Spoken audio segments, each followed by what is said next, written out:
నమస్తే. గాంధీ భవన్లో ఉన్న నాతో పాటు మాజీ మంత్రివర్యులు కాంగ్రెస్ పార్టీ సీనియర్ నాయకులు మోత్కుపల్లి నరసింహ గారు ఉన్నారు. సార్ నమస్తే. సో గెలిచిన తర్వాత మొట్టమొదటిసారిగా గాంధీ భవన్కి వచ్చిరా? లేదా మీరు గెలిచిన తర్వాత కాదు, మీ పార్టీ అధికారంలోకి వచ్చిన తర్వాత మొట్టమొదటిసారి గాంధీ భవన్కి వచ్చినారా? సరే, ఎప్పుడు వచ్చినామనేది కాదు, ముఖ్యంగా ఇవాళ గాంధీ భవన్కి రావటం జరిగింది. గాంధీ భవన్లోనే ఉన్నాం. మొన్న ప్రెస్ కాన్ఫరెన్స్ కూడా పెట్టా, చాలాసార్లు వచ్చా నేను. మీరు గుర్తిస్తుంది ఇప్పుడు. ఓకే. సో మేము వచ్చిన సందర్భంలో కనిపించారు కాబట్టి, సో అధికారంలోకి వచ్చిన తర్వాత మొట్టమొదటిసారిగా వచ్చారని ఆ ప్రశ్న మీకు అడుగుతా ఉన్నా. సో ఎంపీగా పోటీ చేస్తూ ఉన్నారా? ఎంపీగా పోటీ చేయాలనేటువంటి అభిప్రాయంతోనే ఇవాళ అప్లికేషన్ కూడా ఇవ్వాలని చెప్పారు. అప్లికేషన్ ఇవ్వడానికే వచ్చాను.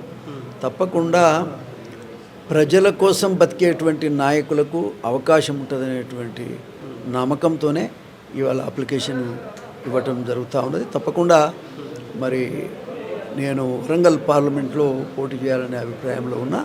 ఈ రాష్ట్రంలో ఒక బలమైన నాయకుడిగా, మంచి పేరున్న నాయకుడిగా నేను బతికాను.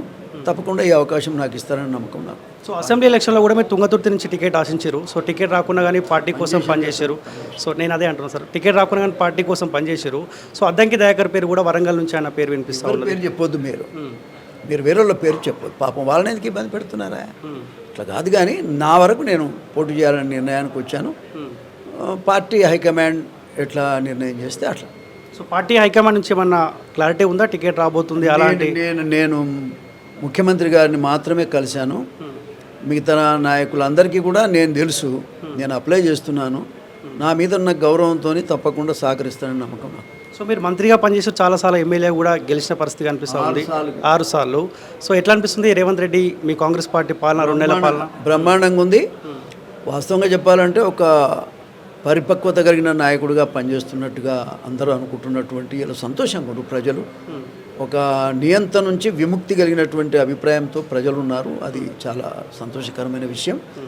ముఖ్యంగా యువకులకు 2 లక్షల ఉద్యోగాలు కూడా అమలు చేస్తామనేటువంటి అభిప్రాయాన్ని కూడా ముఖ్యమంత్రి గారు చెప్తున్నారు. ఇవాళ టీపీఎస్సీని కూడా దాన్ని ప్రక్షాళన చేశారు. తప్పకుండా మరి ఈ 2 లక్షల ఉద్యోగాలు కూడా రిక్రూట్మెంట్ చేస్తారనేటువంటి అభిప్రాయం ఉంది. సో 6 గ్యారంటీల విషయంలో ఏమైనా ఇబ్బంది పడుతూ ఉన్నారు? గ్యారంటీల విషయంలో కొంచెం డబ్బు ప్రాబ్లం ఉంది.